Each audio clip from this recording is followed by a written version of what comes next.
New York میں Manhattan میں world trade centre کے زیر سایہ ادا ہوا۔ 24 اگست کا جمعہ بالٹیمور جو واشنگٹن کے ساتھ ایک ٹوئن سٹی کی حیثیت رکھتا ہے، اس لیے کہ ان دونوں کا جو انٹرنیشنل ایئرپورٹ ہے وہ مشترک ہے، بالٹیمور واشنگٹن انٹرنیشنل ایئرپورٹ جو ان دونوں کے درمیان واقع ہوا ہے۔ تو 24 اگست کو میں بالٹیمور میں تھا۔ 31 اگست کا جمعہ جو ہے امریکہ کے بالکل مغربی ساحل پر سان فرانسسکو کے قریب سانتا کلارا کی ایک مسجد میں، جس کا ہال اتنا بڑا ہے کہ اس میں 2000 افراد میرے نگاہوں کے سامنے موجود تھے، بغیر کسی پلر کے، درمیان میں کوئی پلر نہیں۔ یہ MCA سانتا کلارا کا عظیم ترین مرکز ہے، اس میں 2000 افراد کی جگہ ہے اور دل دھرنے کو جگہ نہیں تھا، بھرا ہوا تھا۔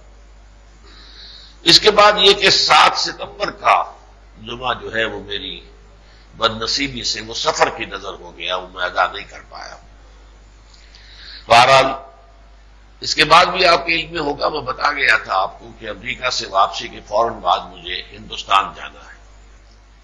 11 ستمبر کی میری سیٹیں بک تھیں، گویا کہ آج میں یہاں آپ سے ملاقات نہ کرتا، لیکن یہ تو اللہ تعالیٰ کا فضل ہوا، میری طبیعت کچھ خراب تھی تو ہم نے 13 ستمبر کی ریزرویشن کرا دی 11 کی بجائے، ورنہ جو قیامت صغریٰ امریکہ میں آئی ہے اس کی خبریں ہم دلی ایئرپورٹ پر سنتے جا کر۔ 3:30 بجے یہاں سے فلائٹ روانہ ہو جاتی ہے، اس وقت تو کوئی آسان تھے ہی نہیں، کوئی شان گمان تھا ہی نہیں، لیکن اللہ نے بچا لیا۔ بعد میں بعض احباب کے مشورے پر اور خود میرا بھی خیال ہوا تو ہم نے فی الحال 1 ہفتے کے لیے اپنے سفر بھارت کو ملتوی کر دیا ہے۔ اس کے بعد دیکھیں گے صورتحال کیا ہوتی ہے، اس لیے کہ پوری دنیا میں اس وقت ایک ریڈ الرٹ ہے اور کچھ معلوم نہیں، غیر یقینی کی کیفیت ہے، سسپینس ہے، کسی بھی وقت کچھ بھی ہو سکتا ہے اور کچھ معلوم نہیں کہ کس وقت کیا ہو جائے گا۔ بہرحال یہ تو میں نے اپنا تھوڑا سا احوال آپ کے سامنے رکھ دیے۔ یہ جو 3 دن قبل ایک عظیم حادثہ ہوا ہے، بڑا عظیم واقعہ ہوا ہے، منگل 11 ستمبر کو ہمارے وقت کے مطابق 4:45 بجے شام اور نیو یارک کے وقت کے مطابق 9:15 بجے صبح جو قیامت صغریٰ گزری ہے امریکہ پر، وہ ویسے تو قیامت صغریٰ ہی ہے، لیکن واقعہ یہ ہے کہ اس میں قیامت کبریٰ کے مناظر بھی سامنے آ گئے۔ امریکہ کی قوت کا تو خیر میں نہیں کہہ سکتا، لیکن اس کی شان و شوکت اور عظمت و سطوت کی عمارت فلک بوس تھی، اب زمین بوس ہو گئی ہے۔ امریکہ میں کہا جا رہا ہے America will never again be the same, یہ وہاں کے الفاظ ہیں، America will never be the same again, دوبارہ اب امریکہ اس مقام کو حاصل نہیں کر سکتا جو اسے 11 ستمبر سے قبل دنیا میں حاصل تھا۔ یہ وہاں کے اپنے لوگوں کا قول ہے۔ واقعہ یہ ہے کہ پورا امریکہ ہل کر رہ گیا اور اس کے غرور کا سر کچھ لاگے۔ امریکہ ہی نہیں، پوری دنیا کا جو مالیاتی مرکز ہے، صدر مقام ہے، مینہٹن ایک جزیرہ ہے، وہ نیو یارک کی 5 بروز میں سے ایک برو شمار ہوتی ہے، 5 اس کے گویا کے بڑے محلے ہیں، ان میں سے ایک بڑا محلہ مینہٹن ہے۔ اس کا جو یہ سب سے جنوبی سرا ہے، اسی میں وال سٹریٹ ہے، سارا مالیاتی دنیا کا نرو سینٹر در حقیقت اسی جگہ پر ہے، سارے بڑے بڑے بینک وہاں ہیں، اور پھر یہ کہ وہاں کی عظیم ترین عمارت جو ہے ورلڈ ٹریڈ سینٹر، اور اس کی سربلندی کے جو 2 اہم ترین نشانات تھے، یہ 2 کالمز ایسے جاتے تھے۔ واقعہ یہ ہے جنہوں نے اسے دیکھا نہیں ہے وہ تصور نہیں کر سکتے، اس کی گرینجر، اس کی عظمت، اس کی سطوت۔ ویسے تو یہ کہ اس کے بعد ملیشیا میں بھی ایک ٹاور بنا لیا گیا ہے جو اس سے بھی کچھ اونچا ہے، اور یہ کہ اس سے پہلے شکاگو میں بھی سیئرس ٹاور بنایا گیا، لیکن یہ کہ جو عظمت اس سینٹر کی تھی، ٹوین ٹاورز ایسے جاتے ہیں جیسے گلاس کے سلنڈر رکھے ہوئے سیدھے اوپر جا رہے ہیں، سیئرز کا معاملہ یہ نہیں ہے کہیں وہ اونچا ہے کہیں نیچا ہے کہیں سے چوڑا ہے کہیں سے کم ہے، وہ بات نہیں بنتی، لیکن یہ جو عظمت و سطوت تھی جس طریقے سے یہ دیکھتے ہی دیکھتے نسیم منسیہ ہو گیا۔ میں نے پورا یہ ڈرامہ اپنی آنکھوں سے دیکھا ہے۔ مجھے چونکہ بی بی سے خبریں سننے کا ایک ہے ذہن کے اندر بن گیا ہے، وقتاً فوقتاً دیکھتا ہوں، تو میں اپنے عصر کی نماز سے فارغ ہو کر اپنے دفتر میں آیا، اب 4:45 جماعت ہوتی ہے، تو 5 بجنے میں بھی گویا کہ ابھی چند منٹ باقی تھے جب میں اپنے دفتر میں آ گیا، میں نے ٹی وی آن کیا تو زور زور سے چیخ کر بی بی سی کی جو اناؤنسر تھی وہ اعلان کر رہی تھی کہ ورلڈ ٹریڈ سینٹر کے اوپر اس طرح ٹکراؤ ہو گیا ہوائی جہاز کا، وہ سامنے منظر نظر آ رہا تھا، اس میں آگ لگی ہوئی تھی، دھوئیں یہ بادل اٹھ رہے تھے، تو میں وہیں جم کر بیٹھ گیا۔ اس کے کل 15 منٹ کے بعد میری آنکھوں کے سامنے ایک اور جہاز چلتا ہوا آیا ہے اور اس نے آ کے ٹکر ماری ہے اور اس نے جو ہے دوسرا جو ٹاور تھا اس کے اندر تباہی مچا دی۔ یہ سارا ڈرامہ اپنی آنکھوں سے دیکھا ہے۔ بہرحال جو بھی دھوئیں کے بادل کہہ لے اور جو ڈیبری وہاں پر گرا ہے، جو بھی ملبہ، اس کا جو بھی طوفان، اس کے علاوہ سمجھیے 2 گھنٹے کے اندر اندر یہ عمارت، اسٹیل کی عمارت، ٹوٹل اسٹیل، نہایت مستحکم عمارت، اس کے بارے میں کبھی تصور نہیں ہو سکتا تھا۔ یعنی یہ تو سوچا جا سکتا تھا جہاز ٹکرائے گا تو خود گر جائے گا، مر جائے گا، ختم ہو جائے گا، تباہ ہو جائے گا، شاید تھوڑا سا ڈیمیج ہو جائے، لیکن ہم کہہ نہیں سکتے کہ ان جہازوں میں کیا چیز تھی، کس قسم کا فول تھا جس نے کہ کہا جاتا ہے 1500 ڈگری سینٹی گریڈ کا ٹیمپریچر پیدا کیا ہے۔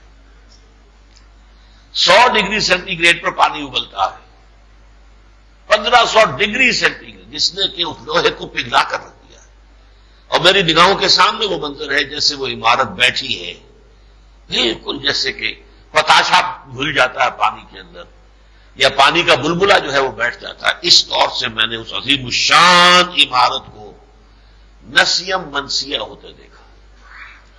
مجھے یاد آتا رہا ایک کتاب لکھی تھی، شاید بریگیڈیئر تھے اس وقت، سالک صاحب جو تھے، لیکن یہ کہ انہوں نے وٹنس ٹو سرنڈر کتاب لکھی تھی جس کا اردو ترجمہ ہوا تھا میں نے ڈھاکہ کو ڈوبتے دیکھا۔ یہ ٹائٹل میرے ذہن میں بار بار آتا رہا، اور واقعہ یہ کہ میں سوچتا رہا جیسے کہ ایک بڑا پرانا مصرع ہے فارسی زبان کا کہ کوئی شخص ایسی چیز دیکھ رہا ہو جس پر یقین نہ کر سکتا ہو، تو بار بار اسے خیال آتا ہے کہ پتہ نہیں میں خواب دیکھ رہا ہوں یا حقیقت دیکھ رہا ہوں۔ آنچ می بینیم بیداری استیارت یا میں خواب، اللہ جو میں دیکھ رہا ہوں یا بیداری میں دیکھ رہا ہوں یا خواب دیکھ رہا ہوں۔ بار بار گمان ہوتا تھا یہ کوئی ہالی ووڈ کی کوئی اسٹنٹ پکچر تو نہیں ہے، اس سے پہلے کئی پکچریں انہوں نے بنائی ہیں، اس میں ورلڈ ٹریڈ سینٹر بھی اور سیئرز کو بھی گراتے ہوئے دکھایا گیا ہے، دی ڈے آفٹر اور اس طرح ڈومز وغیرہ بنائے ہیں انہوں نے، یہ تو نگاہوں کے سامنے تھا۔ تو واقعہ یہ ہے کہ اگر آنکھوں سے دیکھا نہ ہوتا تو میں یقین نہ کرتا، بار بار پھر بھی دیکھتے ہوئے بھی شک ہو رہا تھا کہ جیسے ہو گئے نسیم منسیہ جیسے تھے ہی نہیں، اتنی عظیم عمارت میں نے وہ دیکھی ہے، اس پر چڑھا ہوں، غالباً 2 مرتبہ چڑھا ہوں، اس کے اوپر جا کر جو ہے بہت دور دور تک منظر جو نظر آتا ہے، اور یہ اس کی جو عظمت ہے اس کے اندر کتنی پتہ نہیں 100 کے قریب تو لفٹیں لگی ہوئی تھی، وہ لفٹیں جو سیدھی اوپر تک جاتی تھی اتنی تیزی سے جاتی تھی، اتنی تیزی سے کہ کان جو ہے وہ ایک دم جو ہے بند ہو جاتی تھی، اتنی تیزی کے ساتھ، اتنی اونچی عمارت، 110 منزلہ عمارت۔ بہرحال قرآن مجید میں جو الفاظ آتے کَأَلَّمْ يَغْنَوْا فِيهَا، ایسے ہو گئے جیسے تھے ہی نہیں، یہ 2 ٹاورز جو ہیں یہ ایسے ہو گئے ہیں کہ جیسے کبھی تھے ہی نہیں۔ اس پر مستضاد یہ تو تھا امریکہ کا بلکہ پوری دنیا کا مالیاتی صدر مقام جس کا یہ حشر ہوا ہے۔ آس پاس کی عمارتیں ہل گئی ہیں، بہت سی عمارتیں انہیں گرانی پڑیں گی، اور بھی دوسری عمارتیں گری ہیں، کوئی 47 منزلہ جو ہے وہ گر گئی ہے، لیکن جس قدر بڑا یہ معاملہ ہوا ہے تو پوری فاؤنڈیشنز جو ہیں آس پاس کے پورے علاقے کی ہل گئی۔ بہت سی عمارتوں کو یخربون بیوتہم بایدیہم جو آتا ہے قرآن مجید میں کہ وہ اپنے ہاتھوں اپنے مکانوں کو اپنے ہاتھوں گرائیں گے، گراتے ہوئے صورتحال ہو گئی تھی بنو قریظہ کی، وبأيدي المسلمین. یہ صورتحال جو ہے وہ وہاں پر ہوئی ہے، ان کو گرانی پڑے گی وہی بات ہے. اور کتنا بڑا نقصان مالیاتی اعتبار سے، اور اس سے بڑی بات یہ پریسٹیج ختم ہو گئی ہے. انوینسیبل امریکہ، ناقابل تسخیر امریکہ، وہ جو اس کی ایک پکچر تھی، اس کی جو تصویر تھی، ختم ہو گئی. پھر اس کے ساتھ یہ کہ امریکہ کی عسکری قوت کا صدر مقام پینٹاگون، عظیم عمارت، وہاں تو سیکیورٹی کے اتنے انتظامات ہوتے ہیں کہ کوئی پرندہ پر نہیں مار سکتا. معلوم وہ سب دھرے رہ گئے انتظامات. امریکہ جیسی عظیم طاقت، انٹیلیجنس کے سوفسٹیکیٹڈ نظام آج کی دنیا میں، جبکہ آپ کو معلوم ہے انفارمیشن ٹیکنالوجی تو ٹاپ پر پہنچی ہوئی ہے، اور اس کے ٹاپ کے اوپر امریکہ صاحبہ بیٹھا ہوا ہے، لیکن کسی کو کانو کان خبر نہیں ہوئی. غالباً پہلا جو حادثہ ہوا، حادثہ کہیا جو ٹکراؤ جس نے کیا ہے، اسے سمجھا گیا کہ حادثہ ہوا ہے، ورنہ یہ کہ اسی وقت کو الرٹ ہوتی. دوسرا جہاز جو آ رہا تھا اسے کہیں ہٹ کرتے، ڈائیورٹ کرتے، کچھ نہیں. بڑے آرام سے 18 منٹ کے بعد وہ بھی آیا ہے، اور اس نے آ کر ایک دوسرے اینگل سے دوسرے ٹاور کو ہٹ کیا، اور اتنی پریسیجن کے ساتھ صحیح نشانہ لگا کر. معلوم ہوتا ہے کہ انتہائی کوئی ماہر ہواباز. اور پھر صرف یہ کہ ماہر ہواباز کافی نہیں ہوتا، اسے کہیں اور سے ڈائریکشن جب تک نہ ملے، اس کے لیے تو سارا کا سارا معاملہ جو ہے آج کل جو ہے یہ جو نیویگیشن ہے ہوائی جہازوں کی، وہ کوئی ایسا سادہ معاملہ نہیں ہے کہ آدمی صرف آنکھوں سے دیکھ کر جیسے کوئی سائیکل سوار چل رہا ہو سائیکل کا رخ معین کرے، ایسا تو نہیں ہوتا. بہرحال یہ عظیم حادثہ جو ہوا ہے، پورے امریکہ میں ریڈ الرٹ، تمام ایئرپورٹ بند، تمام پروازیں منسوخ. واشنگٹن میں تمام سرکاری دفاتر، پینٹاگون بھی اور کیپٹل ہل بھی اور وائٹ، سب ایویکویٹ کرا لیے گئے. آپ اندازہ کیجیے افراتفری کتنی ہوئی ہوگی، مینہٹن میں کتنی ہوئی ہوگی، نفسا نفسی کا عالم جو ہوا ہوگا اور افراتفری کی جو کیفیت ہوئی ہوگی، اس کا اندازہ انسان کر سکتا ہے. صدر امریکہ بہادر جو ہے وہ فلوریڈا میں تھے، اور وہ کسی اسکول کے اندر کسی تقریب میں حصہ لے رہے تھے. ان کے کان میں آ کر خبر دی گئی تو ایک دم رنگ بدل گیا، فوراً وہاں سے بھاگے. اب مسئلہ یہ تھا انہیں واشنگٹن پہنچایا کیسے جائے، اس لیے کہ جہاز ہٹ ہو سکتا ہے. اگر یہ ویڈیو آپ کو اچھی لگی ہے تو آپ کائنڈلی ریالٹی سپیک کو سبسکرائب کریں، ویڈیو کو لائک کریں اور کمنٹ میں جزاک اللہ لکھیں، تاکہ ہمیں اس طرح کے موٹیویشن ملتے رہیں اور ہم آپ کو اس طرح کی ویڈیو شیئر کرتے رہیں. جزاک اللہ خیر. جب اتنے بڑے پیمانے پر ورلڈ ٹریڈ سینٹر گرا دیے انہوں نے، جب انہوں نے پینٹاگون کی عمارت کا ایک حصہ جو ہے وہ جلا کے راکھ کر دیا، تو سوچئے اس کے جہاز کو کہاں چھوڑیں گے. لہذا آپ نے سنا ہوگا خبروں میں، زگ زیگ ڈائریکٹلی فلوریڈا سے وہ واشنگٹن نہیں آیا ہے، پہلے بائیں پھر دائیں پھر مغرب پھر مشرق ہوتے ہوئے، اور F-16 طیارے جو ہے وہ اسکارٹ کرتے ہوئے لے کر آئے ہیں بمشکل، اور واشنگٹن میں اتارا ہے صدر امریکہ کو. یہ اپنے ملک میں حال ہو رہا ہے صدر صاحب کا، امریکہ کے صدر کا. وہ تو جو ہے باہر سے آنے والے میزائلز کے لیے جو ہے وہ تو ڈیفنس سسٹم بنا رہے ہیں اور ارب ڈالر جو اس کو خرچ کر رہے ہیں. یہ اپنے اندر سے کیا کریں گے جب قیامت جو ہے وہ اپنے گھر میں سے اٹھ کھڑی ہوئی ہو، تو اس کا نتیجہ کیا نکلے گا. بہرحال شان و شوکت، عظمت و سطوت، قدرت و طاقت، روب و داب، اس کے اعتبار سے خواب تھا جو کچھ نے دیکھا، جو سنا افسانہ تھا. اس پوری صورتحال کا سب سے بڑا اہم اور سب سے اولین سبق کیا ہے؟ اس کائنات میں کسی شے کو کوئی طاقت حاصل نہیں، لا حول ولا قوت الا باللہ. القدرت للہ، الکبریاء للہ، العظمت للہ. کائنات میں کسی شے کو استحکام حاصل نہیں، کوئی کتنا ہی اپنے آپ کو مستحکم سمجھے، کتنا ہی طاقتور سمجھے. ہوتا ہے کسی وقت بڑی چلت پھرت ہوتی ہے، بڑا روب داب ہوتا ہے، دبدبا ہوتا ہے، بڑی شان و شوکت ہوتی ہے، بہت طاقت ہوتی ہے، مختلف ادوار میں ہو جاتا ہے. سورہ آل عمران میں فرمایا گیا لا یغرنک تقلب الذین کفروا فی البلاد، یہ جو ملکوں کے اندر یہ کافر لوگ چلک پھرک میں ہیں، جا رہے ہیں آ رہے ہیں، ادھر سے ادھر ادھر سے ادھر، معلوم ہوتا ہے شان و شوکت، اس سے دھوکے میں نہ آنا، متاع قلیل، یہ تھوڑے سے دن کی متاع ہے، بہت حقیر سی متاع ہے، اس کی کوئی حیثیت نہیں۔ اسی لیے میں نے آج عنوان بنایا ہے سورہ فجر کی آیات، الم تر کیف فعل ربک بعاد، کیا تم نے دیکھا نہیں تمہارے رب نے کیا کیا تھا قوم عاد کے ساتھ؟ قوم عاد عرب بائدہ جو کہلاتے ہیں، وہ عرب اقوام جن کا نام و نشان مٹ چکا ہے، ان میں سے قدیم ترین قوم جو ہے وہ قوم عاد تھی، جس کی طرف کہ حضرت ہود علیہ السلام بھیجے گئے تھے، اور وہ قوم جو ہے اتنی عظیم تھی۔ اس وقت جو ایک صحرا ہے، بدترین صحرا جو ہے عرب کے اندر ہے، وہ عرب کے جنوبی علاقے کے اندر ہے، بدترین، جہاں زندگی کا کوئی نام و نشان نہیں ہو سکتا، اور ریت ایسی ہے کہ جس کے اوپر کوئی شے ٹھہر نہیں سکتی، نیچے چلی جائے گی۔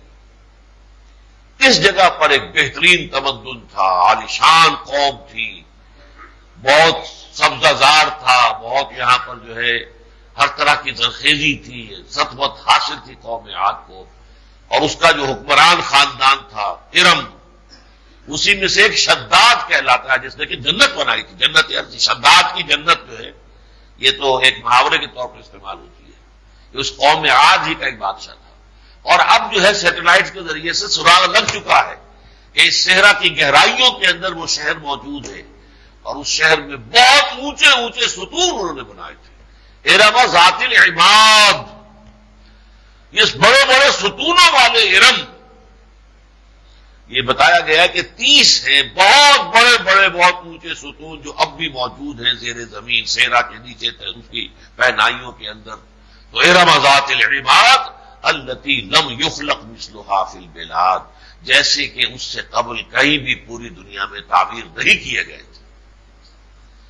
آج بین ہی الفاظ جو ہیں ورلڈ ٹریڈ سینٹر کے اوپر، میں نے بتایا کہ ورلڈ ٹریڈ سینٹر کے بعد تو ٹھیک ہے، بڑا ایک اپنے ایک افتخار اور فخر کے لیے جو ہے انہوں نے، ملیشیا نے بھی بنا لیا ایک ٹاور، لیکن یہ ہے کہ جو اس کو مقام الفضل للمتقدمین، جب یہ بنا ہے تو ایسا کوئی اور جو ہے، ایسی کوئی عمارت دنیا میں موجود نہیں ہے، اور یہ عمارت واقعہ یہ ہے کہ دنیا بھر روئے ارضی کی کل عمارتوں کے مقابلے میں اسے آپ کوہ ہمالیہ کہہ سکتے ہیں، اتنا مضبوط۔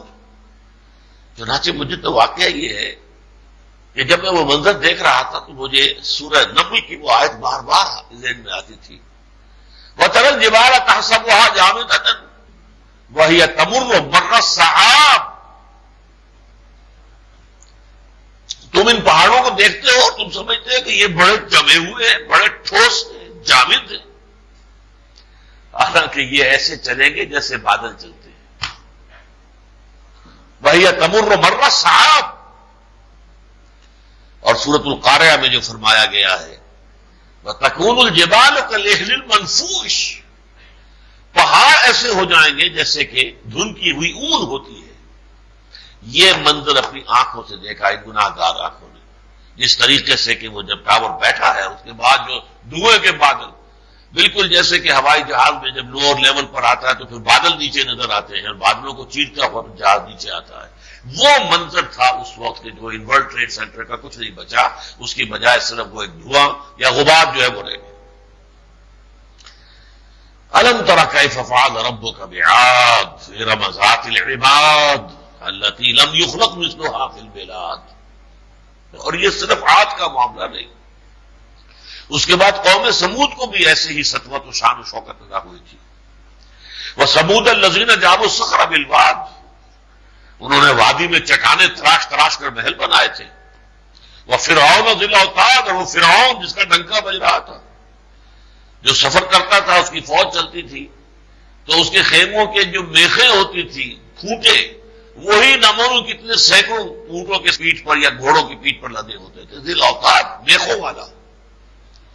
الذین طغوا فی البلاد، جنہوں نے سرزمین میں، اس دنیا میں، ملکوں میں سرکشی کی، اللہ کے مقابلے میں سر اونچا کیا، تکبر کا سر اٹھایا، سرکشی کی.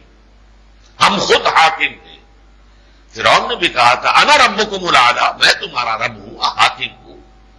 وہذہ الانہار تجری من تحتی الیس لی ملک مصر، کیا مصر کی حکومت میری نہیں ہے اور یہ سارا آبپاشی کا نظام میرے کنٹرول میں نہیں ہے؟ اس کا جو حشر ہوا تھا وہ سب کو معلوم ہے.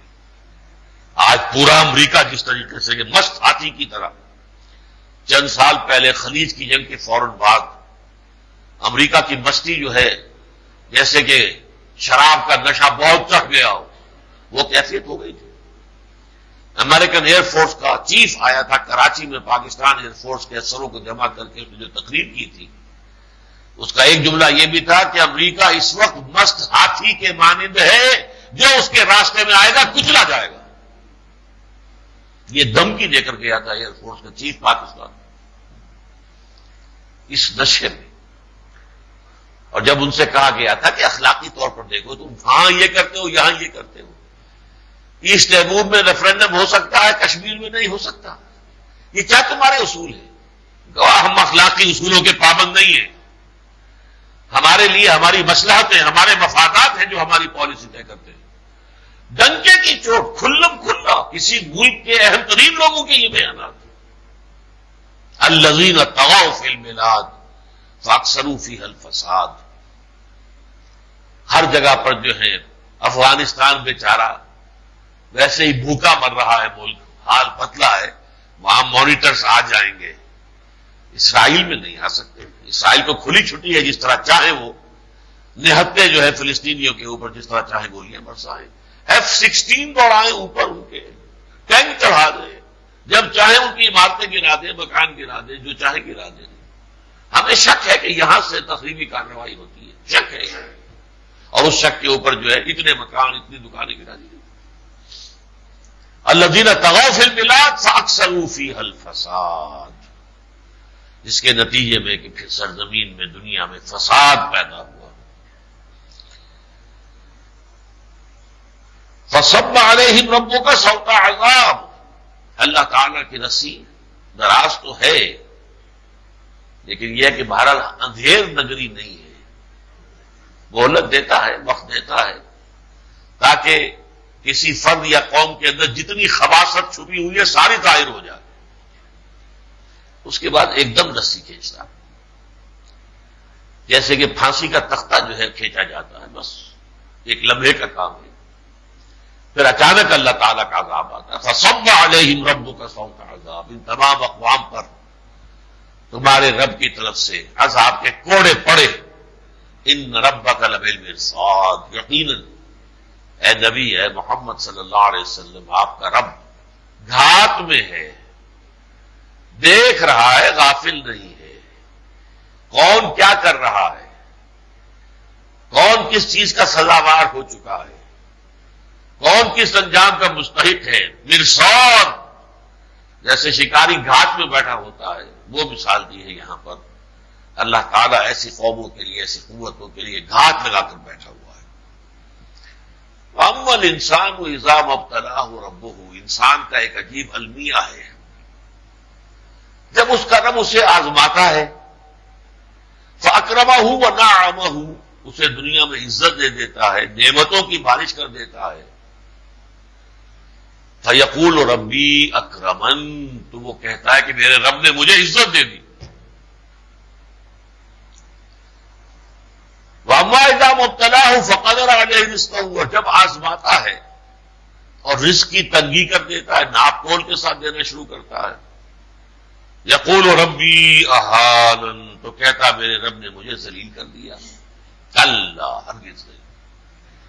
یہ بڑا ایک سوال آپ کے سامنے آیا ہوگا، اگر نہیں آیا تو اس کا مطلب یہ کہ آپ ذہن حاضر نہیں ہیں.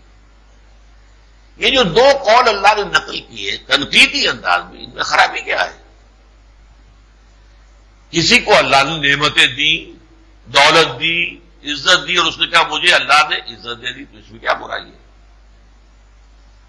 اس نے یہ تو نہیں کہا کہ فلاں دیوی کا یا دیوتا کا کہ کرم مجھ پر ہو گیا تو مجھے یہ مل گیا. ربی اکرمن، میرے رب نے مجھے عزت دی ہے. غلطی کیا ہے؟ کوئی غلطی نہیں. اسی طرح اگر کسی کی رزق تنگ ہو گیا، وہ کہ میرے رب نے مجھے ذلیل کر دیا، اس نے بھی کسی اور کی دہائی تو نہیں دی نا، رب ہی کی دہائی دی ہے. اس اعتبار سے اس میں کوئی گمراہی نہیں ہے. پھر یہ تنقید کیوں ہے؟ کلا، ہرگز نہیں. یہ بہت اہم مقام ہے قرآن مجید کا، بہت کم لوگوں نے اسے سمجھا ہے. راز اس میں یہ پنہا ہے، اس دنیا میں نعمتیں ملیں، عزت ملے، وہ بھی اصل میں عزت نہیں، آزمائش ہے. اور اگر تنگی ہو جائے، فقر و فاقہ آ جائے، یہ ذلت نہیں، آزمائش ہے. آزمائش ہونے کے ناطے دونوں کیفیتیں بالکل برابر ہیں. اگر اللہ نے نعمتوں کی بارش کر دی تو یہ نہ سمجھو کہ اللہ مجھ پر بڑا مہربان ہے. کیا پتا یہی نعمتیں تمہارے لیے عذاب کا ذریعہ بن جائیں. ان نعمتوں کا حق ادا نہیں کرو گے تو گردن دبوچی جائے گی. کوئی نعمت نہیں ہے جب تک کہ نعمت ہدایت شامل نہ ہو. بڑی سے بڑی نعمت، دولت ہو، اقتدار ہو، اولاد ہو، صحت ہو، کوئی شے، کوئی نعمت نہیں جب تک نعمت ہدایت نہ ہو. دولت ہے اور ہدایت نہیں، گل چھرے اڑاؤ گے، بدماشیاں کرو گے، عیاشیاں کرو گے، لوگوں کو دکھاوے کے لیے فضول خرچیاں کرو گے، پکڑے جاؤ گے اللہ کے. تو یہ دولت نعمت ہوئی یا زحمت ہوئی؟ یہ رحمت نہیں، نعمت نہیں، زحمت. تو یہ جو دنیا میں قوت اور دبدبا اور سطوت اور شان اور شوکت جو اس وقت بظاہر امریکہ کو حاصل ہے، ابھی ختم تو نہیں ہوئی نا. یہ ضرور ہے کہ امریکہ وہ امریکہ نہیں ہے جو 11 ستمبر 2001 سے قبل تھا. اور میں نے جملہ آپ کو سنا دیا، تو خود کہہ رہے ہیں America will never be the same again. لیکن پھر بھی اس کی طاقت گروا رہے ٹیلی ویژن پر، اتنے اڈے وہاں ہیں، اتنے جہاز وہاں ہیں، اتنا جو ہمارا بحری بیڑا ہے وہاں ہے، فلاں وہاں ہے، فلاں طاقت ہے. پھر پوری دنیا ساتھ ہے، نیٹو ساتھ ہے، روس بھی ساتھ مل گیا ہے، سب کے سب ساتھ ہیں، سوائے اس کے کہ چائنا نے کہا ہے کہ کوئی ڈائریکٹ اقدام جو ہے وہ افغانستان کے خلاف نہیں ہونا چاہیے، اس کے نتائج جو ہیں جو بہت دور رس ہو سکتے ہیں. باقی تو پوری دنیا جو ہے ان کے ساتھ ہاتھ میں ہاتھ ملائے ہوئے. لیکن یہ ہے، یہ ثابت ہو گیا کہ طاقت لا حول ولا قوت الا باللہ. اب آئیے اصل مسئلہ یہ ہے، سب سے پہلے تو اس معاملے میں میں یہ عرض کر دوں کہ دہشت گردی کی کوئی بھی شکل ہو وہ لازماً قابل مذمت ہے. جنگ ہو تب بھی انہی کے خلاف ہتھیار چلنا چاہیے کہ جو جنگ میں شریک ہو. اسلامی اصول جنگ کا بھی یہ ہے، عورتوں پر، بچوں پر، نان کمبیٹنٹس جو ہیں، بوڑھوں پر، اور یہ کہ جو بھی عابد لوگ ہوں اپنے معبدوں میں بیٹھ کر ان پر قطعاً ہاتھ نہ اٹھایا جائے. یہ اسٹرکٹ انسٹرکشن ہوتی تھی. کمپیٹنٹس جو مقابلے میں آئے اس کے ساتھ ہے معاملہ. تو وہ دہشت گردی کہ جس میں اس کا امکان ہو کہ بے قصور لوگ، میں بے گناہ تو نہیں کہتا اس لیے کہ گناہ کا تو سارے ہی ہیں، ہمارے ہاں استعمال ہوتا ہے بے گناہ. بے گناہ کون ہوگا یہاں؟ لیکن وہ قصور اس وقت ان کا نہیں ہے جس کی بنا پر کہ انہیں ہزاروں کی تعداد میں ختم کر دیا جائے. یہ صورتحال یقیناً قابل مذمت ہے. یہ دہشت گردی جو ہے دنیا میں 3 اعتبارات سے ہو رہی ہے. یا تو قومی تصادم جیسے اسرائیلیوں میں اور فلسطینیوں میں جاری ہے، کشمیر میں جو بھارتی افواج ہے اور پولیس ہے اور مجاہدین کے درمیان جاری ہے، یہ قومی تصادم ہے. اسی طرح آزادی کی تحریکیں جیسے کہ الجزائر میں فرانسیسی کے خلاف، اس میں بھی دہشت گردی استعمال ہوتی تھی. ان دونوں کے اعتبار سے بھی مذمت ہے. لیکن اس سے بھی بڑھ کر میں نے ہمیشہ مذمت کی ہے کہ جو احیاء اسلام کی تحریکیں، مثلاً الجزائر میں انہوں نے اگر دہشت گردی کا راستہ اختیار کیا، میں نے ہمیشہ مذمت کی ہے. اس میں فائدہ کم، نقصان زیادہ ہے، کاؤنٹر پروڈکٹیو ہے. اسی طریقے سے اگر التکفیر والہجرہ یہ ایک جماعت تھی جو علیحدہ ہو کر بنی تھی اخوان المسلمون سے، انہوں نے اسی طرح دہشت گردی کا بازار گرم کیا تھا، قتل و غارت جو ہے ٹارگیٹڈ لوگوں کو، بڑے اہم لوگوں کو مارنا شروع کیا، وہ بھی قابل مذمت کام ہے۔ اب آپ دیکھیے کہ اسی حادثے میں کہا جا رہا ہے کہ 500 تو پاکستانی مسلمان ختم ہوا ہے۔ اگرچہ میں یقین سے نہیں کہہ سکتا کہ یہ فگر درست ہے، اس لیے کہ یہ بھی کہا جا رہا ہے کہ کتنے آدمی اس میں مرے اس کا تو کبھی اندازہ ہو ہی نہیں سکے گا۔ جو کوئلہ بن کر لکڑی جل کوئلہ بنی، کوئلہ جل گئی راکھ، یہ پرانی ہندی کہاوت ہے۔ لکڑی جلتی ہے تو کوئلہ بن گیا، کوئلہ بن گیا تو راکھ ہے، اس راکھ میں کہاں انسان نظر آئے گا، کہاں اس کی ہڈیاں نظر آئیں گی؟ 1500 سینٹی گریڈ، کہاں نام و نشان رہ جائے گا؟ تو صحیح تعداد تو انڈائریکٹلی معلوم ہوگی کہ کوئی بتائے گا فلاں جگہ سے کہ ہمارا آدمی تھا وہ نہیں آیا، فلاں آدمی، ورنہ یہ کہ اس جگہ پر کیسے پتہ لگے گا کتنے لوگ تھے؟ لیکن بہرحال اندازہ دیا جا رہا ہے کہ 500 پاکستانی اس کے اندر شہید ہو گئے۔ تو اس قسم کے معاملے کے لیے ہم کوئی تائید اس معنی میں نہیں کر سکتے، جنہوں نے کیا ہے یہ قابل مذمت کام ہے۔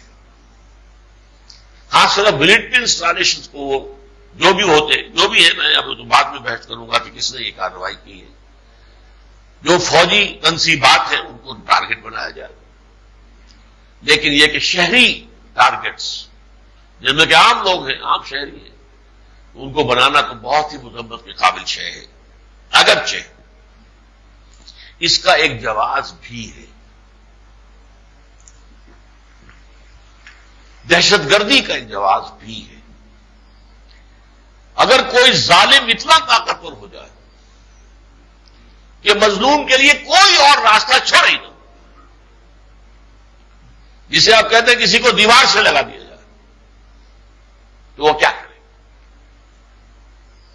اسی اصول کی بنیاد پر جب پی ایل او کا کی دہشت گردی ہوتی تھی، یہ آج سے 20 سال پہلے کی بات آپ سے عرض کر رہا ہوں، ہوائی جہاز ہائی جیک کرتے تھے یا اور کوئی، تو ہم نے اس کو یہی کہا تھا کہ کیا کریں، وہ ان کے پاس کوئی اور راستہ ہے ہی نہیں، آپ نے ان کو فلسطینیوں کو دیوار سے لگا دیا ہے۔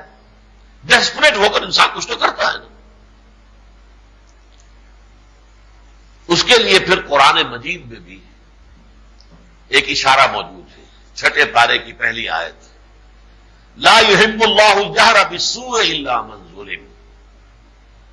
اللہ کو کوئی بری بات بلند آواز سے کہنا بالکل پسند نہیں ہے، سوائے اس کے جس پر ظلم کیا گیا، جس کا دل دکھا ہو، دکھی دل سے صدا نکلے، تو اس میں کوئی خرابی بھی ہو، کوئی گالی بھی ہو، کوئی اور اسی طریقے کی جو ہے آداب کے خلاف بات ہو، تو اللہ تعالیٰ معاف فرمائے گا، اس لیے کہ اس کے اندر کنڈون کرے۔ لا يحب اللہ الجہر بالسوء الا من ظلم۔ تاہم اس معاملے میں بھی دہشت گردی جو بھی اگر اس کا جواز ہے، تو جیسا کہ میں نے عرض کیا، اس میں ٹارگٹ ہونے چاہیے عسکری ٹارگٹس، فوجی تنصیبات، نہ کہ عوام۔ اب آئیے اس مسئلے کی طرف کہ یہ کس نے کیا ہے کام۔ مجھے ابتداءً تقریباً یقین حاصل تھا، اور اب بھی کافی حد تک وثوق حاصل ہے، اب یقین تو میں نہیں کہہ سکتا، تھوڑا سا وہ ڈائلیوٹ ہوا ہے، لیکن وثوق میں اب بھی کہتا ہوں، یہ کام در حقیقت امریکہ میں ایک ultra right white Christian Catholic minority ہے جو انتہائی فرسٹریٹڈ ہے۔ انہوں نے ملیشیاز بنائی ہوئی ہے، چند سال پہلے میں یہاں پر باقاعدہ خطبے میں اس کی پوری تفاصیل آپ کو دے چکا ہوں۔ وائٹ کرسچین ملیشیاز، یہ زیادہ تر یا تو جنوبی ریاستوں میں ہے، ٹیکسس وغیرہ یہ جنوبی ریاستیں جو ہے ان میں ہے، فلوریڈا یہ سب جنوبی ریاستیں، یا مغربی۔ یوں سمجھیے کہ یہ جو امریکہ، تو اس کا یہ کونا جو ہے شمال مشرقی، سب سے گنجان آباد بھی یہی ہے، سب سے زیادہ جو ہے یہی پر ٹیکنالوجی بھی ہے، یہ تو سمجھیے کہ یہ تو پروٹیسٹنٹس اور جیوز دو کا گڑھ ہے۔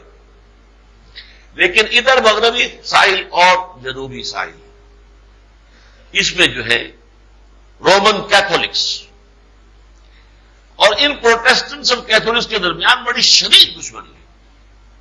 اس کا اندازہ یہ دنیا کو ہونے نہیں دیتے۔ آپ اندازہ کیجئے، ہمارے ہاں کچھ تھوڑی سی دہشت گردی ہو جاتی ہے شیعہ سنی، اس کا کس قدر پوری دنیا میں شور ہوتا ہے۔ اور بیلفاسٹ میں کیا ہو رہا ہے، آئرلینڈ میں کیا ہو رہا ہے۔ حالانکہ پوری اسلامی تاریخ میں فرقے وارانہ فساد اس طریقے سے کبھی نہیں ہوئے جیسے آئرلینڈ میں مسلسل ہو رہے ہیں، روز ہو رہے ہیں۔ عوامی تصادم پاکستان میں کبھی شیعہ سنی کا عوامی تصادم ہوا ہی نہیں۔ یہ تو کچھ دہشت گرد ہے۔ دہشت گردی پہلے یہ تھا کہ ایران اور سعودی عرب کے مابین کشاکش چل رہی تھی، ان کی ایک پراکسی وار تھی جو ہو رہی تھی، اور اس کے بعد یہ ہوا کہ انڈیا، را اور موساد نے اس کو ٹیک اوور کر لیا۔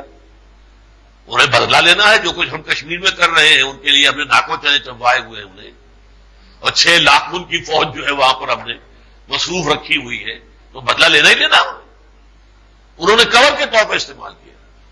کبھی بھی پاکستان میں کسی شہر میں آج تک، آپ پارا چنار وغیرہ میں کبھی ہوا ہے، یا یہ کہ گلگت میں کبھی ہوا ہے، باقی پورا پاکستان، مین پاکستان، اس میں کبھی بھی کوئی عوامی فساد شیعہ سنی نہیں ہوا۔ تو وہاں تو ہو رہا ہے خوریز، باقاعدہ فوجی ہیں، باقاعدہ ہتھیار ہیں، ہتھیار واپس لینا پرابلم بنا ہوا ہے۔ یہ ساری چیزیں حقائق ہیں۔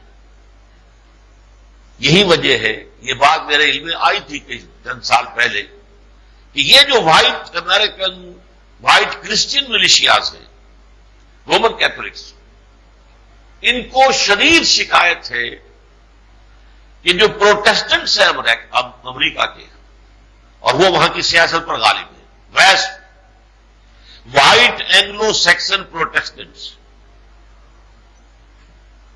انہوں نے امریکہ کو یہودیوں کا غلام بنا دیا۔ ان کا کہنا یہ ہے کہ federal government of the United States of America is the hostage in the hands of Jews.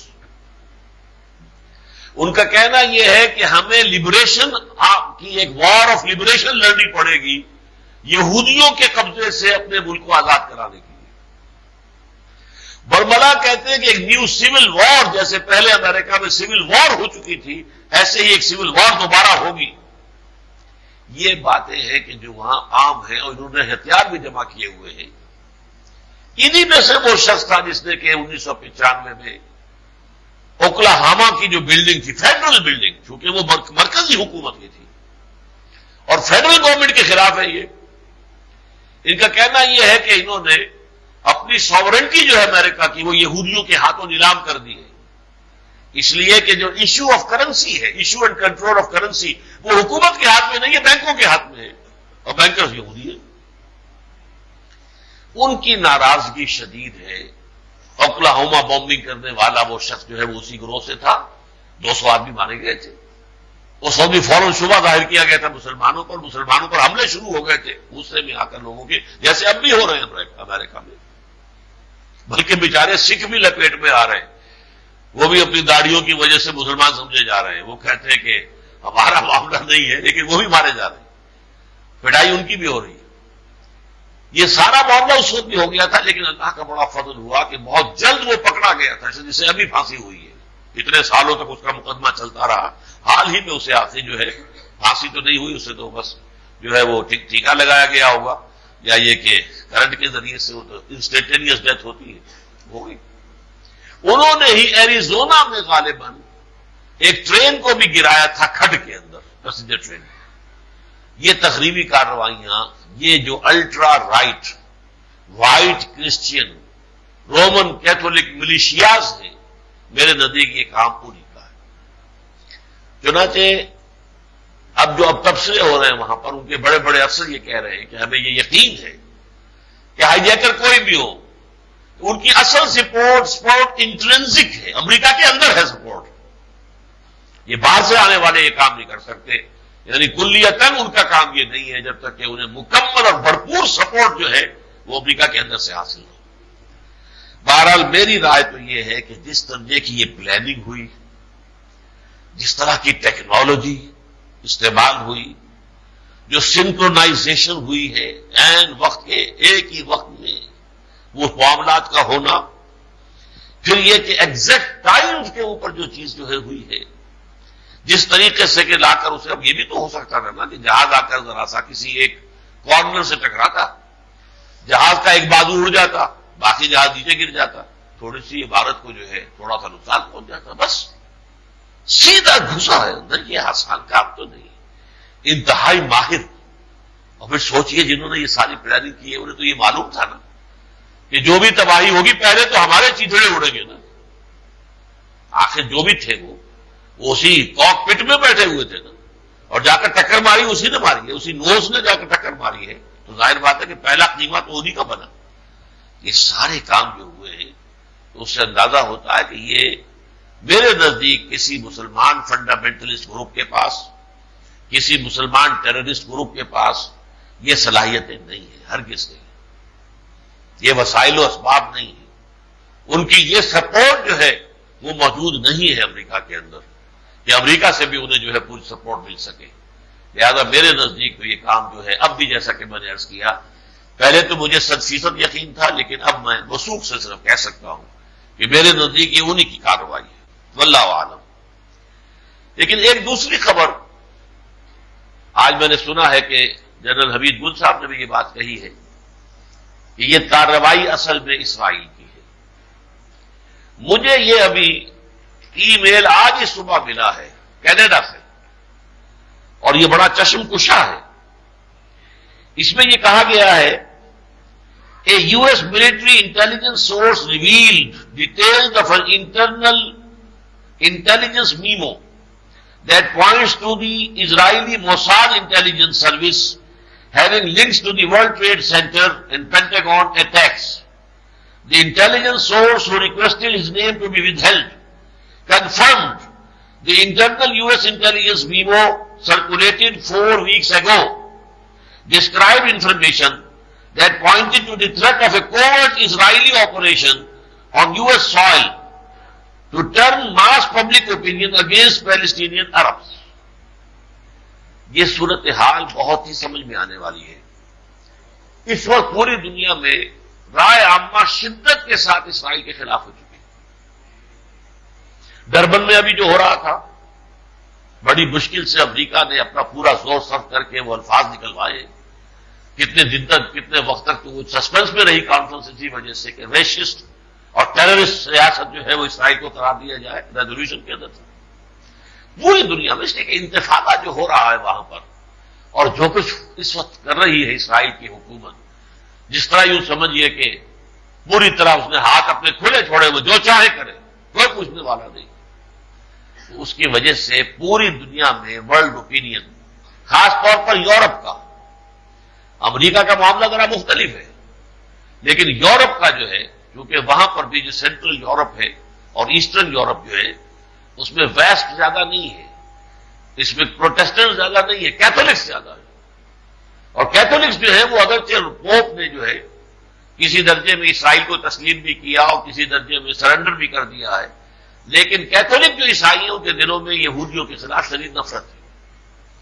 بہرحال یہ صورتحال جو ہے ایسی ہو رہی تھی، کیونکہ میں نے ابھی امریکہ میں ٹرمپٹ ایک اخبار نکلتا ہے اور وہ ہے پروٹیسٹنٹس کا. انہوں نے کیتھولکس کے خلاف اس قدر زہر آلود مضامین لکھے ہوئے اور پوپ کو تو شیطان قرار دیا. اس درجے کی تلخی میرے علم میں نہیں تھا کہ یہ جو کیتھولکس اور پروٹیسٹنٹس ان کے درمیان اس درجے کی تلخی ہے. بہرحال یہ معاملہ جو ہے اس وقت اسرائیل چونکہ اب آخری وار کرنا چاہتا ہے، یعنی یہ کہ فلسطینیوں کا خاتمہ، جیسے ایتھنک کلینسنگ ہوئی تھی 500 برس قبل ہسپانیہ میں، سارے مسلمان یا قتل یا زندہ جلا دیے گئے یا انہیں جہازوں میں بھر بھر کر اور شمالی افریقہ کے ساحل پر ڈمپ کر دیا گیا.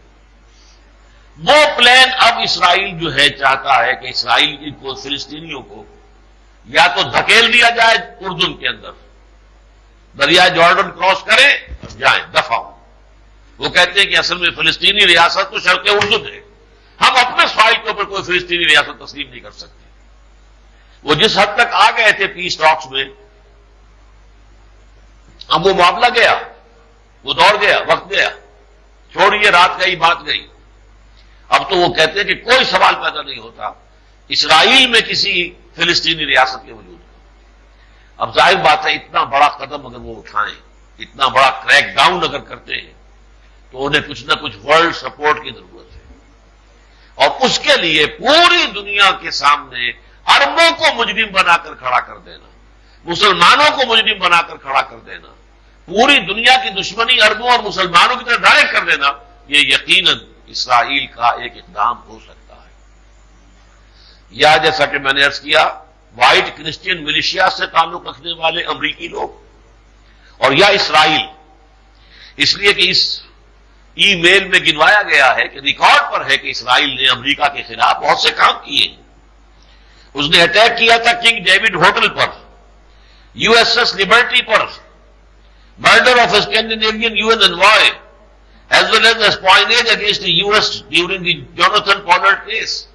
انہیں سزائیں بھی ہوتی ہیں کہ یہودی جو ہے وہاں پر جو ان کے کارندے ہیں، اہلکار ہیں، وہ اسرائیل کے حق میں جاسوسی کرتے ہیں امریکہ میں بیٹھ کر. یہ تو مقدمات سامنے آتے رہتے ہیں. اور تیسری بات یہ ہے، دیکھیے یہودی ذہن یہ ہے، میں نے تو عرض کیا تھا نا کہ بے قصور لوگ کیوں مارے جائیں. ان کے نزدیک تمام انسان قصوروار ہیں، اس معنی میں کہ جو بھی غیر یہودی ہے وہ حیوان ہے، انسان ہے ہی نہیں. اگر لاکھوں مکھیاں آپ نے مار دی تو کیا ہو گیا؟ مکھیاں ہی ماری ہیں نا. لاکھوں چوہے آپ نے مار دیے تو کیا ہو گیا؟ چوہے ہی مارے نا. تو انسان تو گوئم ہے، یہ انسان تو ہے ہی نہیں. جینٹائلز ہے، یہ جینٹائلز اینڈ گوئم جو ہے ان کی لغت میں از اکول ٹو اینیملز. یہ ان کی ذہنیت ہے، ان کی سوچ ہے، ڈکلیئرڈ، اسے چھپا کر نہیں رکھتے وہ. تورات میں یہ چیزیں نہیں ہیں، تالمود میں موجود ہیں، ان بلیک اینڈ وائٹ موجود ہیں. یہ جنٹائل ہو، گوئم ہو، اس کو جس طرح چاہو ستاؤ، جس طرح چاہو لوٹو، جس طرح چاہو کسوٹو، جس طرح چاہو اس کا خون پیو، جس طرح چاہو اس کو دھوکہ دو، اس میں جھوٹ بولو، تو اس میں کوئی تمہارے اوپر الزام نہیں. قرآن مجید میں ان کا قول ذکر ہے، لیسا علینا فی الامیین سبیل، ہم پر کوئی گرفت نہیں ہے. امیین کہتے تھے وہ ان کو، کیونکہ کہتے تھے ہم صاحب کتاب ہیں، we are the people of the book, we have a law, the Mosaic law, حضرت موسیٰ کی شریعت ہمارے پاس ہے. ہاں یہ سب جاہل، گوئم، جینٹائلز، یہ در حقیقت ہیومن بینگز ہے ہی نہیں. یہ انسانوں کی شکل میں حیوان ہیں. انہیں ایکسپلائٹ کرنا ہمارا حق ہے. جیسا گھوڑے کو ٹانگے میں جوتنا انسان کا حق ہے، بیل کو ہل میں جوتنا انسان کا حق ہے، ایسے ہمارا حق ہے کہ ہم انہیں جوتے اور ان سے فائدہ اٹھانا. تو اس اعتبار سے یہ بات بعید از قیاس نہیں ہے. اور آخری بات میں آپ کو سنا رہا ہوں اس ای میل کی. On Wednesday, the U.S. Defense Department issued a warning to its officials to halt the leak of information on the investigation which it says is happening on a daily basis since the attacks occurred. یعنی جو بھی تحقیقات ہو رہی ہیں وہ leak ہو رہی ہیں باہر اس کے، اور اسی میں یہ لیک کر گیا. اس میں تو موساد کا معاملہ آ رہا. باقی کوئی چیز لیک کر جائے تو کوئی حرج نہیں، لیکن اس خبر کے آنے کے بعد انہوں نے ایمبارگو لگا دیا ہے، news embargo after Israeli link was leaked. یہ دوسرا امتحان ہے، واللہ عالم. تیسرے درجے میں اب عرض کر رہا ہوں، بالفرض اگر یہ مسلمانوں ہی کا کام ہے. دیکھیے مسلمان اگر فرض کیجئے، جسے وہ کہتے ہیں 2 آدمی ہم نے سراغ لگا لیا، مسلمان عرب ہے، تو مسلمان عربوں کو خریدا بھی جا سکتا ہے، ہائر کیا جا سکتا ہے، اسرائیل انہیں استعمال کر سکتا ہے، تاکہ یہ کہ دنیا کے سامنے پکچر جو آئے وہ یہ آئے کہ یہ مسلمانوں نے کام کیا ہے. اور ظاہر بات ہے قیمت آپ بڑی سے بڑی قیمت دے دیجئے، انسان بک جائیں گے. لیکن اس کے باوجود میں کہہ رہا ہوں اگر فرض کیجئے یہ مسلمانوں کا کام ہے، تب بھی اس میں پہلی بات تو یہ واضح ہے کہ اس میں اسامہ ابن لادن کے ملوث ہونے کا کوئی امکان نہیں. ظاہر بات ہے فلسطین کے اندر جو معاملہ ہو رہا ہے، فلسطینی وہاں پر اس کے خلاف اگر کچھ سوچے، کوئی پروگرام بنائے یا تو بات اور ہے. اسامہ تو غریب بیٹھا ہوا ہے افغانستان میں، وہاں اپنا جو ہے کوئی انتظام جو ہے کمیونیکیشن ٹیلی کمیونیکیشن کا موجود نہیں ہے. ابھی بمشکل جو ہے ایک وہ جو ڈیجیٹل فون سسٹم جو ہے وہ چینیوں نے آ کے وہاں پہ نصب کیا ہے، ورنہ وہاں فون کی سہولت موجود نہیں. اور پھر طالبان کہتے ہیں کہ ہم نے ہر طرح اس کو جو ہے اس طریقے سے رکھا ہوا ہے کہ وہ ایسے کسی سرگرمی میں ملوث ہو ہی نہیں سکتا. اور طالبان ہرگز جھوٹے نہیں ہیں، صادق ہیں، سچے ہیں. انہوں نے ہر معاملے میں دنیا کے سامنے جو بات صحیح سمجھی ہے کہی ہے، کسی چیز سے پیچھے نہیں ہٹے. اگر وہ گوتم بدھ کے اگر مجسمے توڑے تو ڈٹ کر توڑے، ڈنکے کی چوٹ توڑے، کسی کی پرواہ نہیں کی. ارب ڈالر پیش کیے گئے، انہوں نے وہ ٹھکرا دیے کہ ہم بت فروش نہیں ہیں، بت شکن نہیں. لہذا ان کے بارے میں یہ بات کہ ہم، اور وہ کہہ رہے ہیں کہ اگر ثابت کر دو کہ یہ ملوث سے ہم حوالے کر دیں گے. نہ صرف اب کہہ رہے ہیں، پہلے سے کہہ رہے ہیں.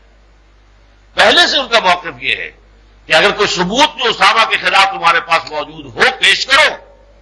ہم اول تو یہ کہ اپنے ہاں مقدمہ چلائیں گے اس کا، ورنہ یہ کہ آپ تو وہ کہہ رہے ہیں ہم پیش بھی کر دیں گے، ثابت کرو. لیکن ثبوت جب تک نہیں ہے. اور دوسری بات یہ سوچئے، افغانستان میں اس وقت ہزاروں غیر ملکی جو اب نکل رہے ہیں وہاں سے، بھاگ رہے ہیں نکل کر، کیونکہ خطرہ ہے کہ یہاں حملہ کر دے گا امریکہ. N G Os, United Nations کے وہاں کارکن کتنے موجود ہیں. تو کیا ان کی اطلاع نہ ہوتی انہیں کوئی اس طرح کی کوئی اسکیم یہاں بن رہی ہے؟ وہ تو جیسے کہ تانا بانا ہوتا ہے افغانستان کے اندر، ان کا نیٹ ورک ہے پورا کا پورا. بلکہ جیسا کہ اب آپ کو معلوم مقدمہ بھی وہ چلا رہے ہیں کہ عیسائیت کی تبلیغ کر رہے ہیں. لہذا اگر ایسی کوئی بات ہوتی تو اس کے لیے کوئی نہ کوئی ثبوت ان کے پاس ہونا چاہیے تھا. لا محالہ اگر کوئی ہے، اگر میں پھر بھی کہہ رہا ہوں بالفرض اگر یہ مسلمانوں، اگرچہ میرے حساب میں نہ فلسطینی اتنے سوفسٹیکیٹڈ قسم کے ان کے مزاج ہیں، نہ اتنی ٹریننگ ہے، نہ ان کے پاس اس طرح کی سہولتیں ہیں، نہ اتنی سپورٹ موجود ہے کہ ایسا عظیم جو ہے وہ کارنامہ کر کے دکھا دیں. لیکن فرض کیجئے کہ اگر ایسا ہو بھی تو واقعہ یہ ہے کہ ان کے لیے اس اعتبار سے کہ وہ دیوار سے لگا دیے گئے ہیں، ان کے پاس کوئی اور طریقہ کار موجود نہیں ہے، کوئی راستہ کھلا نہیں رہ گیا ہے.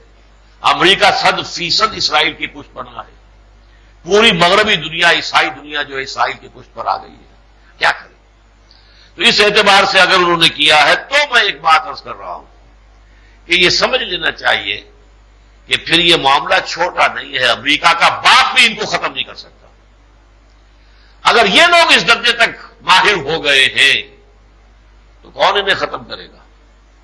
ابھی میں جب یہ نوٹس اپنے لکھ رہا تھا تو میں نے جو آخری بلیٹن سنا ہے تو اس میں وہاں کے ایک شخص نے تبصرہ کرتے ہوئے کہا کہ امریکہ میں بہت سے لوگ یہ سوچ رہے ہیں اس وقت کہ حکومت امریکہ ایک ایسی جنگ کا آغاز کرنے کے بارے میں سوچ رہی ہے جسے وہ کامل طور پر کبھی بھی نہیں جیت سکتی. یہ امریکیوں کا تبصرہ ہے. اس لیے کہ اگر تو ایسا ہے، اگر ایسا، پھر میں اگر کہہ رہا ہوں تو پھر اس کی حیثیت اس سرطان کی ہے جو پورے وجود کے اندر اپنی جڑیں پھیلا دیتا ہے. پھر کیسے اس کے اوپر آپریشن کرے گی؟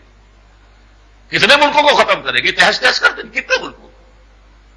الا ان تقطع قلوبهم والی بات جیسے سورہ توبہ میں آئی ہے کہ جب ان کے دلوں کے ریشے کے اندر نفاق کی جڑیں پہنچ گئی ہیں تو اب کیسے وہ نکلے گی جب تک کہ دل کے ٹکڑے نہ کر دیے جائیں.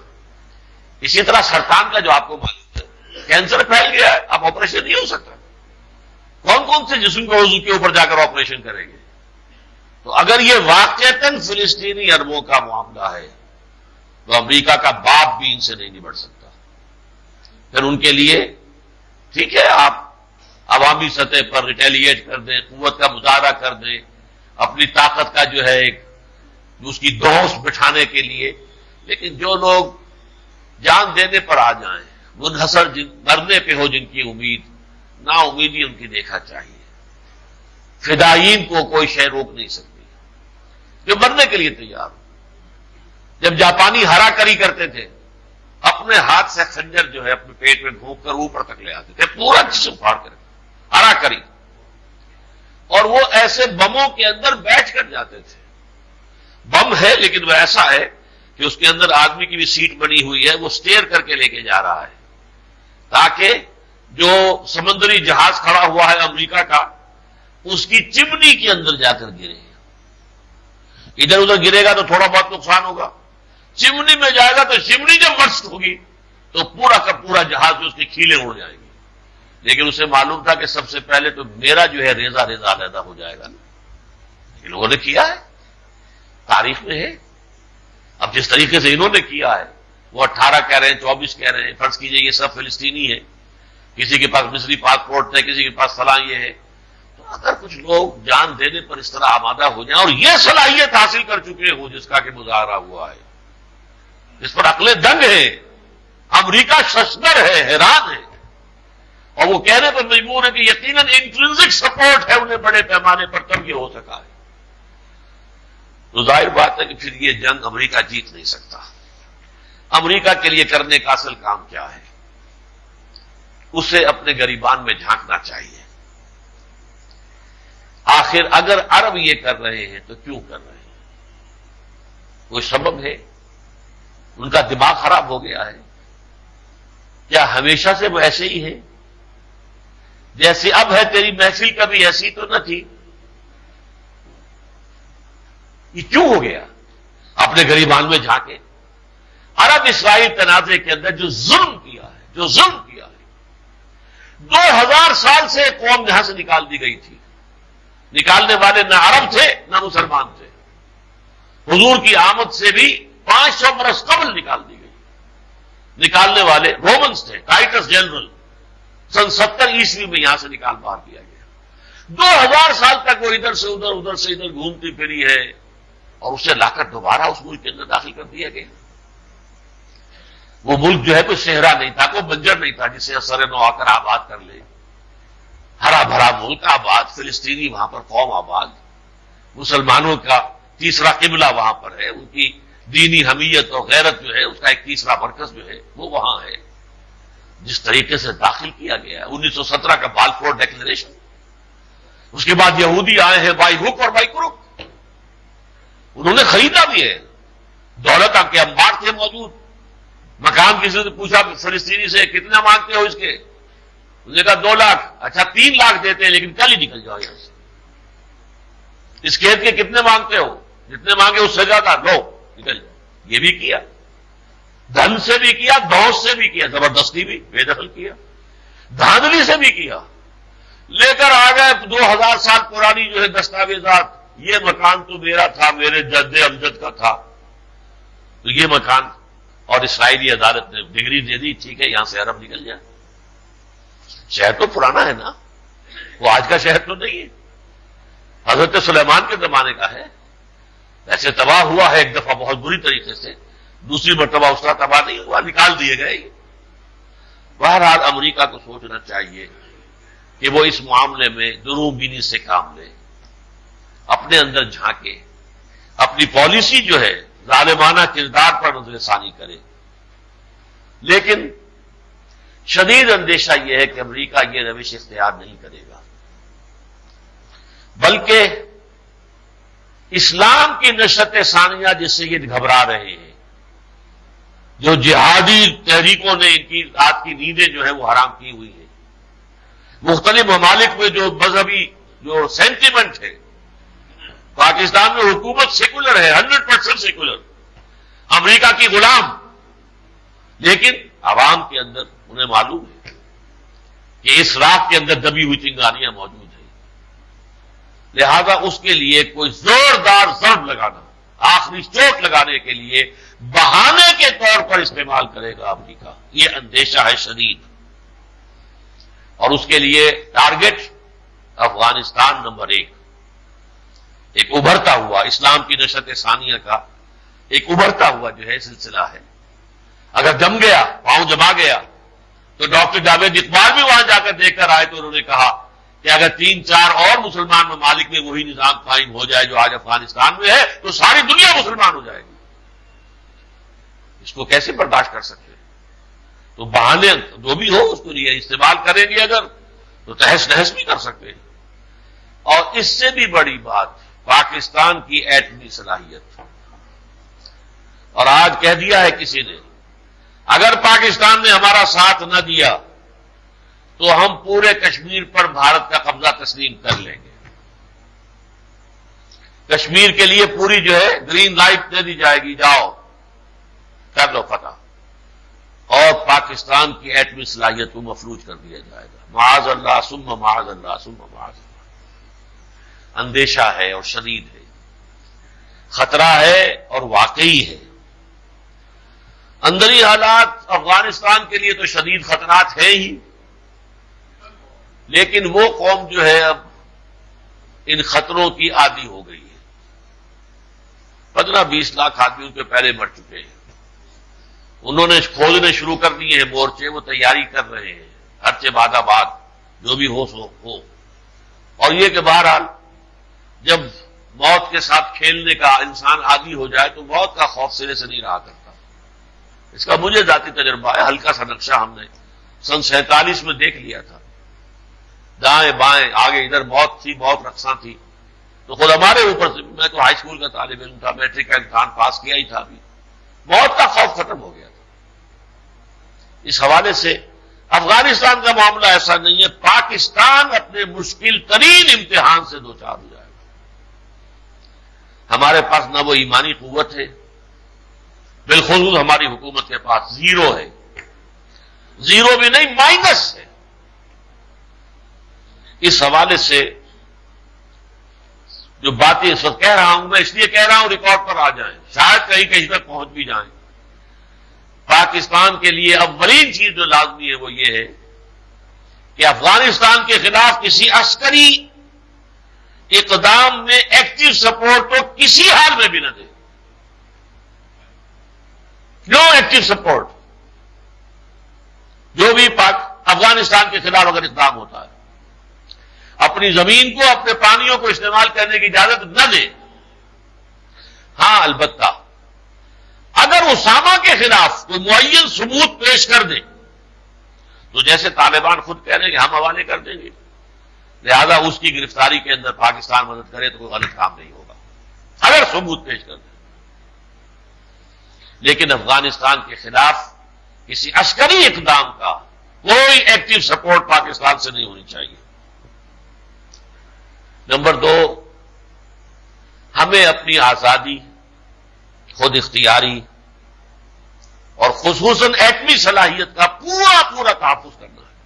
ہرچہ بعد آباد اس صورت میں کوئی کمپرومائز کسی درجے میں. اس ضمن میں اس وقت ہمیں ضرورت ہوگی اللہ کی مدد کی. ایسے ہی مواقع ہوتے ہیں جبکہ قومیں توبہ کر لیتی ہیں. جب رانا سانگا سے رن پڑا تھا بابر کا تو توبہ کی تھی اور شراب کے گھڑے توڑ دیے تھے.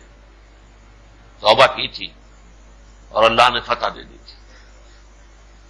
یہ ہمارے لیے توبہ اور دعا کا وقت ہے، اس لیے کہ بہت شدید امتحان سے دوچار ہے پاکستان. ہماری حکومت اس وقت کیسے شکنجے میں آئی ہوئی ہے، کس طرح کے دباؤ ہوں گے. کھل کر کہہ رہا ہے امریکی اہلکار کہ ہم کشمیر پر بھارت کا قبضہ تسلیم کر لیں. اتنی بڑی دھمکی. اور اصل میں جو بات کہہ نہیں رہے، اس لیے کہ اب اسرائیل کو سب سے بڑا خطرہ جو ہے عالم عرب سے دوسرے کو خطرہ ہے ہی نہیں. خطرہ ہے تو پاکستان سے. یہ تو سن 67 کی جنگ کے بعد بن گوریون نے جو تقریر کی تھی پیرس میں، اس نے کہہ دیا تھا کہ ہمیں کسی عرب ملک سے کوئی خطرہ نہیں، کوئی اندیشہ نہیں. اندیشہ ہے پاکستان سے. اور یہ تو سن 67 کی بات ہے جبکہ ابھی پاکستان ایٹمی طاقت نہیں بنا. اب ظاہر بات ہے پاکستان واحد اکلوتا مسلمان ملک ہے جس کے پاس ایٹمی صلاحیت ہے. تو اسرائیل کے لیے تو سب سے بڑا خطرہ یہ ہے. اندیشہ ہے، شدید اندیشہ ہے کہ امریکہ کہیں کوئی اس طرح کا معاملہ نہ کر بیٹھے. لیکن اگر ہم اللہ کی مدد کو اپنے شامل حال کر لیں، اگر توبہ کریں، رجوع کریں، اور توبہ اور رجوع کے لیے 3 شکلیں جو ہے میں تجویز کر رہا ہوں. یہ جو ہم بنکٹ جا رہے ہیں سیکولرزم کی طرف اور بے حجاب مخلوط معاشرت کی طرف، 33% جو سیٹیں ہیں بلدیات کے اندر عورتوں کے لیے، ٹیلی ویژن آپ کا دن رات جو ہے وہ عورتوں کو ابھارنے پر لگا ہوا ہے. کل ہی میں دیکھ رہا تھا ایک مکالمہ ہو رہا ہے، خاتون جو ہے وہ قریت کا سوال کر رہی ہے. آپ کتنا کام کرتی ہیں؟ اس خاتون خانہ سے آپ اتنا کام کرتی ہیں، اگر کسی مرد کو ملازم رکھا جائے اتنا کام کرنے پر تو اس کو کتنی تنخواہ دینی پڑے گی؟ یہ کیا رہنمائی کی جا رہی ہے؟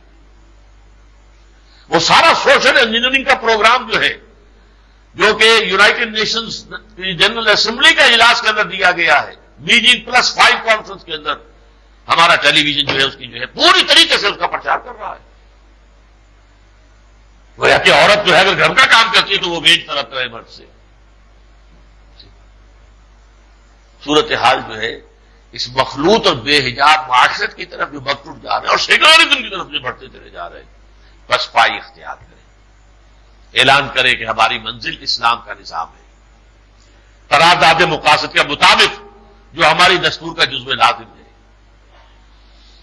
نمبر 2، امتناع سود کے ضمن میں جو بھی تاخیر ہو رہی ہے فی الفور اس کو ختم کیا جائے، جو سفارشات آئی ہیں عمل شروع کیا جائے، اونچ نیچ ہوگی اصلاح ہوتی رہے گی۔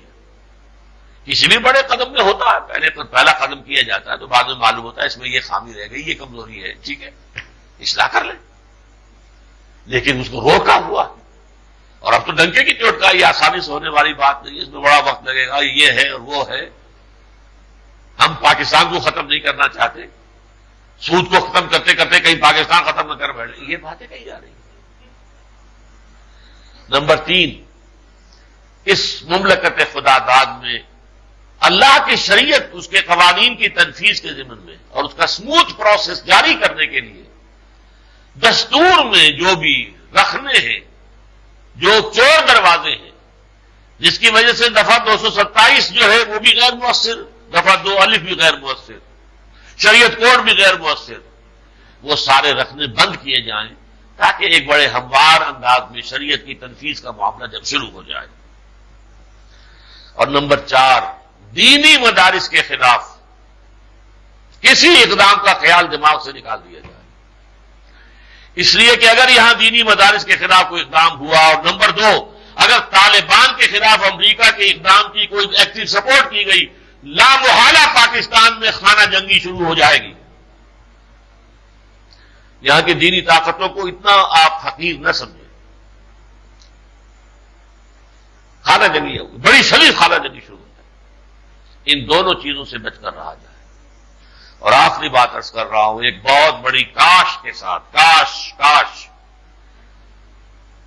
پرسوں 16 تاریخ کو جماعت اسلامی کی طرف سے طلب کردہ ایک APC کانفرنس ہو رہی ہے، اور ظاہر بات ہے اکثر لوگ آئیں گے، بہت آئیں گے۔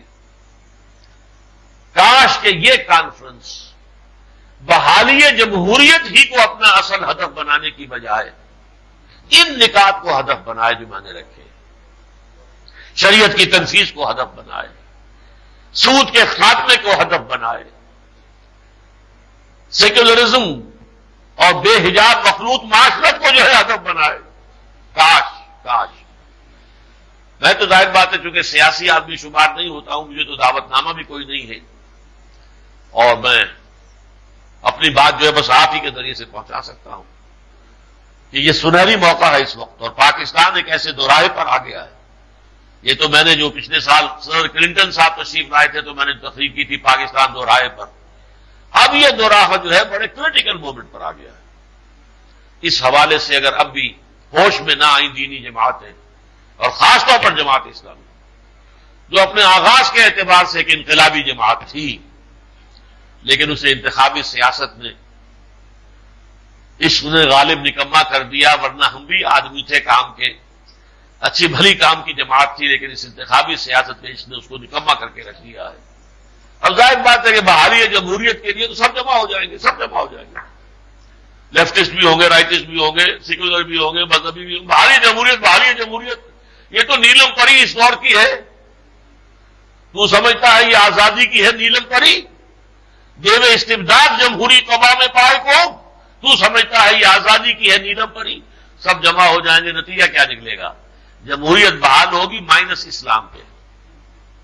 ایوب خان کا ستون گرا، بھٹو صاحب برآمد ہو گئے، بھٹو صاحب گرے، ضیاء الحق کا ماشاءاللہ برآمد ہو گیا، تو فائدہ کیا ہوا؟